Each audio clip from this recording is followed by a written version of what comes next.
Seruput kopi dulu, Lur. Sekarang pelan-pelan mulai kelihatan arah besar kekuatan drone maritim Indonesia. Lanudal Tanjung Pinang yang posisinya dekat Selat Malaka dan Laut Natuna Utara bakal jadi markas penting drone angka milik TNI AL. Dan jujur saja, kabar ini bikin banyak mata di Asia Tenggara mulai melirik serius kekuatan baru Indonesia. Apalagi lokasi Tanjung Pinang itu strategis banget. Dari sana, pengawasan laut bisa menjangkau jalur perdagangan internasional paling sibuk di dunia. Kapal perang asing, kapal selam, penyelundupan, sampai aktivitas ilegal di laut bisa dipantau lebih cepat menggunakan drone melee angka dari Turki. Dan ya, tetangga sebelah Malaysia pasti mulai merasa Indonesia sekarang bergerak cepat di teknologi nirawak militer. Karena yang dibangun bukan cuma hanggar biasa, tapi infrastruktur untuk operasi drone tempur jarak jauh yang bisa patroli berjam-jam di udara. Ini bukan lagi konsep.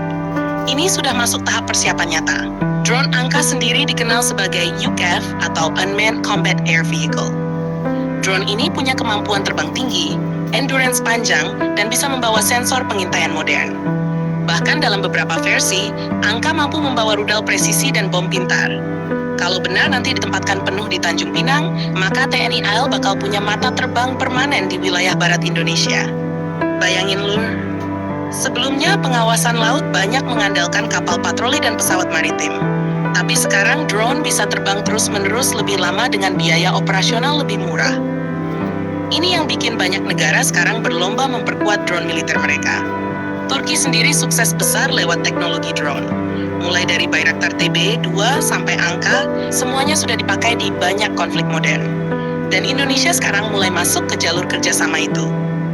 Yang menarik, TNI AL memilih lokasi Kepulauan Riau sebagai basis utama. Kenapa penting? Karena wilayah ini dekat dengan beberapa titik panas strategis Asia Tenggara. Ada Selat Malaka, Laut Cina Selatan, Natuna, dan jalur perdagangan internasional. Artinya, drone bisa dipakai bukan cuma patroli biasa, tapi juga pengawasan maritim skala besar. Ini jelas bikin posisi Indonesia makin kuat secara geopolitik. Malaysia sendiri sampai sekarang masih sering dirumorkan bakal membeli rudal BrahMos dan memperkuat armada laut mereka. Tapi Indonesia diam-diam justru mulai membangun jaringan drone strategis. Dan perang modern sekarang bukan cuma soal jumlah jet tempur atau kapal perang. Informasi dan pengawasan real-time justru jadi kunci utama. Siapa yang lebih dulu melihat ancaman, dia yang lebih siap menang. Angka punya kemampuan ISR atau Intelligence, Surveillance, Reconnaissance. Jadi drone ini bisa memantau target dari jarak jauh, memakai sensor elektrooptik dan radar modern. Kalau dikombinasikan dengan kapal perang TNI AL, radar pantai, dan satelit militer Indonesia ke depan, maka sistem pertahanan maritim Indonesia bakal naik level jauh. Apalagi Indonesia sekarang mulai mengarah ke konsep pertahanan terintegrasi. Ada drone udara, ada kapal perang modern seperti fregat Merah Putih dan PPA Italia, ada jet tempur baru, ada rudal pertahanan udara, dan sekarang ditambah pengawasan drone maritim strategis. Ini yang bikin banyak pengamat mulai menyebut Indonesia sedang membangun network-centric warfare versi sendiri. Yang paling menarik lagi, kerjasama Indonesia dan Turki sekarang makin dalam.